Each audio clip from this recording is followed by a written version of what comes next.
مصر کے بادشاہ نے حضرت ابراہیم علیہ السلام کی زوجہ محترمہ حضرت سارہ رضی اللہ تعالیٰ عنہ کے سپرد جو لڑکی کی، حضرت سارہ نے اسے حضرت ابراہیم علیہ السلام کے سپرد کر دیا۔ آپ نے اس سے نکاح کر کے اپنی بیوی بنا لیا۔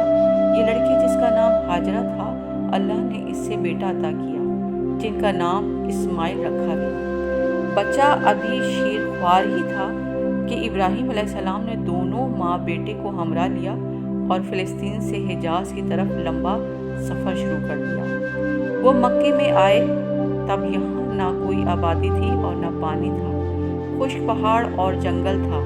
حضرت ابراہیم علیہ السلام نے یہاں پڑاؤ کیا۔ جتنے دن اللہ کو منظور تھے وہ یہاں ٹھہرے اور پھر ایک روز اللہ کے حکم کی اطاعت کرتے ہوئے بیوی اور بچے کو چھوڑ کر چل دیے۔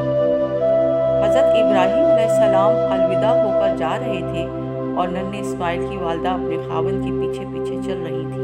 حضرت ابراہیم علیہ السلام پیچھے مڑ کر بھی نہیں دیکھ رہے تھے، کہیں ایسا نہ ہو کہ بیوی اور بچے کی محبت غالب آ جائے اور اللہ کے حکم کے مطابق جو یہ کام کر رہے تھے اس لیے آپ چلتے رہے۔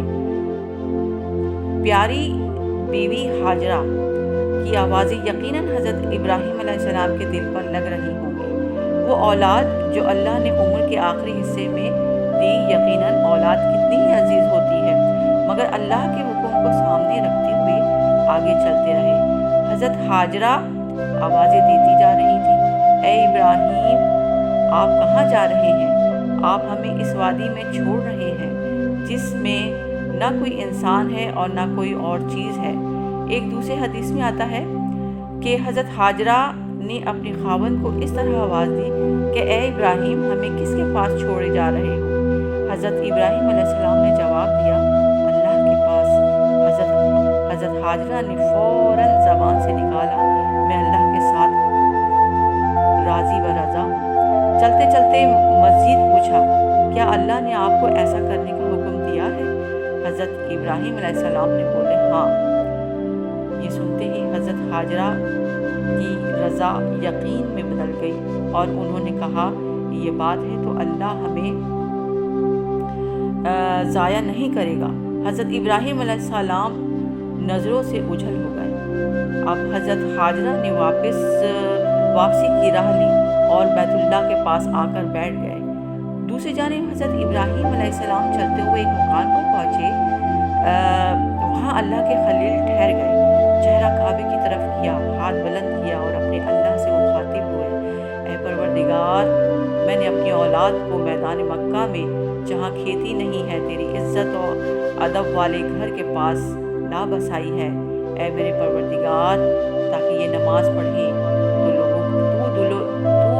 لوگوں کے دلوں کو ایسا کر دے کہ ان کی طرف جھکے رہیں اور ان کی میووں سے روزی دے تاکہ تیرا شکر کریں۔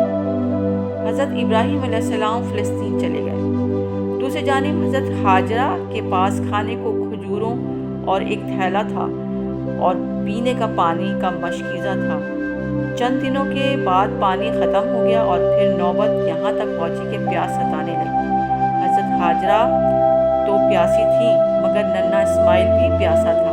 مسلسل پانی نہ پینے کی وجہ سے ننھے اسماعیل کے لیے والدہ پانی کی تلاش میں نکلی۔ اسماعیل روتے جا رہے تھے، شدید رونے کی وجہ سے ان کی حلق خشک ہو گئی تھی اور پیاس کی وجہ سے شدت تڑپ رہے تھے۔ تھوڑی دیر بعد رونے کی سکت بھی ختم ہو چکی تھی۔ حضرت ہاجرہ کے ساتھ اس کا ویران جگہ پر سوائے اسماعیل کے کوئی نہ تھا۔